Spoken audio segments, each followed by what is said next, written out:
March 1942, MacDill Field, Florida. A formation of Martin B-26 Marauders sat on the flight line, engines silent. These were America's fastest medium bombers, designed to strike deep into enemy territory at over 300 miles per hour. But experienced pilots were refusing to fly them. In a single month, 11 B-26s had crashed during training. The aircraft earned a grim nickname among crews, the Widowmaker. Official accident reports documented wing failures, engine fires, and fatal crashes on approach. What the Army Air Forces discovered would force a complete redesign of one of their primary combat aircraft. This is the story of when saying no saved the bomber that would fly more missions than almost any other aircraft in the European theater. The Martin B-26 Marauder entered service in 1941 as the Army Air Force's answer to the need for a fast, heavily armed medium bomber. Design specifications from the Air Corps required speeds exceeding 300 miles per hour and the ability to carry 3,000 pounds of bombs. Martin aircraft delivered exactly that. The B-26 was fast, heavily armored, and packed with defensive guns. But between November 1941 and March 1942, the aircraft killed more American airmen in training than in combat. Official Army Air Forces accident investigation reports documented a pattern. Experienced pilots with thousands of hours were crashing during routine operations. Flight instructors requested transfers. Bomber groups petitioned for different aircraft. The transformation of the B-26 from the most dangerous aircraft in the inventory to one of the most reliable would require listening to the pilots who refused to fly it. Their refusals weren't cowardice. They were identifying fatal design flaws that Army engineers had missed. The accident statistics told a stark story. Army Air Force's Safety Division records from early 1942 show that B-26 training crashes occurred at a rate of 15 per 100,000 flight hours, compared to 3 per 100,000 for the B-25 Mitchell, a comparable medium bomber. At MacDill Field alone, the primary B-26 training base, 15 aircraft were lost between January and April 1942. Lieutenant Colonel James Seltzer, commander of the 22nd Bombardment Group, submitted a formal report to Air Force Headquarters in March 1942. The document, archived in the National Archives Air Force Historical Research Agency collection, pilot experience is not the determining factor. Aircraft with over 1,000 flying hours are refusing B-26 assignments. What pilots were seeing wasn't inexperience. It was physics. The B-26's wing design prioritized speed over safety. With a wing loading of 53 pounds per square foot, the Marauder had the highest wing loading of any aircraft in American service. This meant the wings were small relative to the aircraft's weight. The plane flew fast, but it had almost no margin for error during takeoff and landing. Captain Vincent W. "Squeak" Burnett, a B-26 instructor pilot, recorded in his flight log, now held at the Air Force Museum, below 150 miles per hour, this airplane wants to fall out of the sky. One engine failure on takeoff is a death sentence. The Martin B-26's specifications were established in 1939, when the Army Air Corps issued Circular Proposal 39-640 requesting a high-speed medium bomber. Martin's chief engineer, Peyton Magruder, designed an aircraft optimized entirely for speed and range. Official Martin aircraft. Company design documents show the wing area was calculated at 658 square feet for an aircraft that would weigh over 37,000 pounds fully loaded. This created exceptional speed, but required landing approaches at 130 to 150 miles per hour, nearly 40 miles per hour faster than other medium bombers. The first production B-26s rolled off the assembly line in February 1941. Initial flight tests at Martin's Baltimore facility showed impressive performance. The aircraft exceeded 315 miles per hour at 15,000 feet, faster than most fighters of the period. Army Air Force's procurement officers were enthusiastic. But Martin test pilots operated under ideal conditions: experienced crews, perfect weather, and aircraft at partial fuel loads. Combat crews would face entirely different circumstances. The 22nd Bombardment Group received its first B-26s in December 1941. Within 3 months, the unit lost 7 aircraft to crashes. Army Air Force's accident investigation boards examined each incident. Their reports, compiled in War Department files, revealed a consistent pattern. Most crashes occurred during takeoff or landing.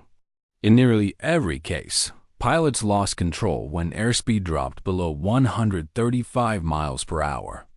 On January 15, 1942, a B-26 crashed on takeoff at MacDill Field, killing all 5 crew members.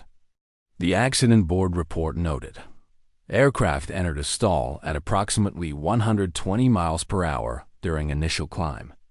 Pilot was unable to recover before ground impact. On February 3rd, another B-26 crashed on approach. 4 more crew members died. The report stated, single engine failure during landing pattern. Aircraft rolled inverted at 500 feet altitude when airspeed decreased below 130 miles per hour. By March, pilots were openly discussing whether the aircraft was flyable.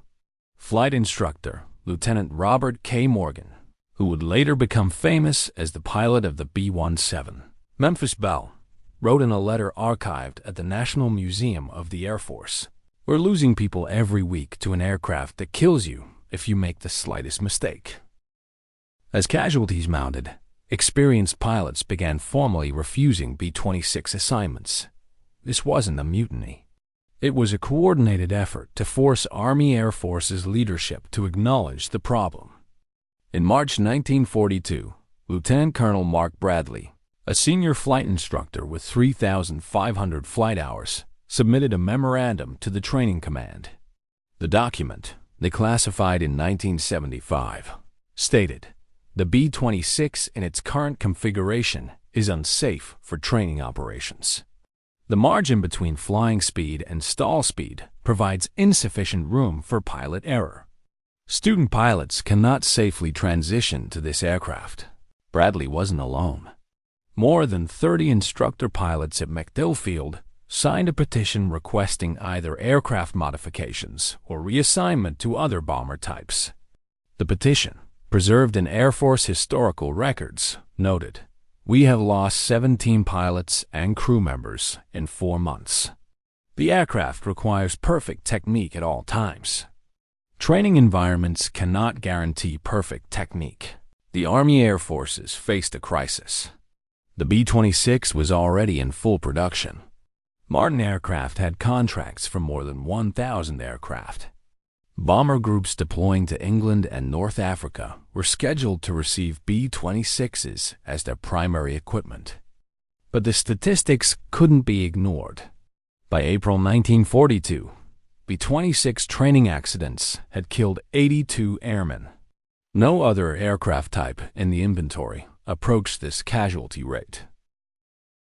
The accident rate became so severe that Congress intervened. Senator Harry S. Truman, chairman of the Senate Special Committee to investigate the National Defense Program, opened hearings on the B-26 in April 1942. Testimony from those hearings, preserved in Senate records, revealed the extent of the problem. Colonel Carl R. Story, chief of the Army Air Force's Statistical Control Division, testified, "Between November 1941 and March 1942, we lost 15% of all B-26s delivered to training units. This represents 41 aircraft destroyed and 94 fatalities." When asked whether the aircraft was suitable for combat, Story responded, "We cannot make that determination until crews survive training." Pilot after pilot testified about the aircraft's characteristics. Captain William T. Cullerton told the committee, "The airplane is statistically beautiful. On paper, it's perfect. But in the air, it's unforgiving. You're flying physics problems, not an aircraft." The Truman Committee's final report, issued in June 1942, didn't recommend canceling the B-26 program. But it did state, modifications are essential before this aircraft can be safely employed in training or combat operations. Army Air Forces engineers had been investigating solutions since February. Material Division engineers at Wright Field, Ohio, conducted wind tunnel tests and analyzed flight data from every crash. The problem was clear. The wing was too small. But wings couldn't simply be made larger on existing aircraft. The solution required multiple modifications that would change the aircraft's flight characteristics without requiring a complete redesign. In May 1942, Martin Aircraft implemented the first modification, increasing the wing's angle of incidence by 3.5 degrees. This simple change, documented in Martin Engineering Bulletin 321, meant the wing met the airflow at a slightly higher angle, generating more lift at lower speeds. The second modification added wingspan. Beginning with the B-26B model, Martin extended the wing by 6 feet, increasing total wing area to 702 square feet. This reduced wing loading from 53 pounds per square foot to 47. The third change addressed single-engine control. Engineers enlarged the vertical tail surface by 20%, giving pilots more control authority if an engine failed during takeoff. Official flight test reports from Wright Field showed immediate improvement. Stall speed decreased from 135 miles per hour to 115. Single-engine control improved dramatically. Pilots could now recover from errors that previously would have been fatal. The modified B-26 began reaching combat units in late 1942. The 319th Bombardment Group deployed to North Africa in December with the new B-26B model. Initial combat missions validated the modifications. The 319th flew its first mission on December 30, 1942, attacking German positions at El Jem, Tunisia. All 12 aircraft returned. Over the next 6 months, the 319th compiled a remarkable record. 9th Air Force statistical reports showed that B-26 groups in the Mediterranean theater lost fewer aircraft per 1,000 combat sorties than any other bomber type. The aircraft's speed proved decisive. Flying at 280 to 300 miles per hour at medium altitude, B-26s were difficult targets for both fighters and anti-aircraft guns. The heavily armored cockpit and self-sealing fuel tanks protected crews even when hit. By mid-1943, the B-26 had the lowest loss rate in the 9th Air Force, 0.5% per sortie, compared to 2% for B-17s in the 8th Air Force and 4% for B-24s. Technical Sergeant Forrest Vossler, a B-26 radio operator who would later receive the Medal of Honor, wrote in a letter archived at the Air Force Historical Research Agency, "The airplane that killed people in Florida is saving lives in Tunisia. Whatever they changed, it worked." Success in combat didn't immediately solve the training problem. Even modified B-26s required exceptional pilot technique. The Army Air Forces responded by completely restructuring B-26 training. In August 1942, Training Command established a dedicated B-26 transition school at Barksdale Field, Louisiana. Only pilots with at least 500 hours and previous multi-engine experience were accepted. The new training program, documented in Training Command Circular 50-5, mandated 60 hours of transition training before pilots could check out as first pilots. Previous training programs allocated only 20 hours. Instructors emphasized 2 critical procedures: maintaining airspeed above 150 miles per hour in the traffic pattern an immediate full-power climb on single-engine failure. These procedures, called B-26 minimums, became standard throughout the training command. The enhanced training worked. Accident rates dropped from 15 per 100,000 hours in early 1942 to 4 per 100,000 hours by late 1943, comparable to other medium bombers. In 1944, B-26 groups formed the backbone of the 9th Air Force's tactical bombing campaign in Europe. The 322nd, 323rd, 344th, 386th, 387th, 391st, 394th, and 397th Bombardment Groups flew B-26s in support of the D-Day invasion and subsequent ground operations. 9th Air Force statistical summaries record that these 8 groups flew 129,943 combat sorties between January 1944 and May 1945. The loss rate remained remarkably low. Total combat losses were 911 aircraft out of 129,943 sorties, representing a loss rate of 0.7% per sortie. This was the lowest loss rate of any Allied bomber operating over Western Europe. The B-26's speed and defensive armament made it exceptionally survivable. German fighter pilots found B-26 formations difficult to attack. The combination of speed, 12 defensive machine guns per aircraft, and tight formation tactics forced German fighters to make high-speed passes with minimal firing time. Colonel Wilson R. Wood, commander of the 322nd Bombardment Group, reported in October 1944, "We've completed 350 missions. Our loss rate is under 1%. The aircraft that killed students in Florida is bringing crews home from Germany." By war's end, the B-26's combat record was extraordinary. Army Air Force's Statistical Digest records show B-26 groups flew 169,382 total combat sorties in all theaters. Total combat losses were 1,015 aircraft. This represents a loss rate of 0.6% per sortie, lower than any other American bomber.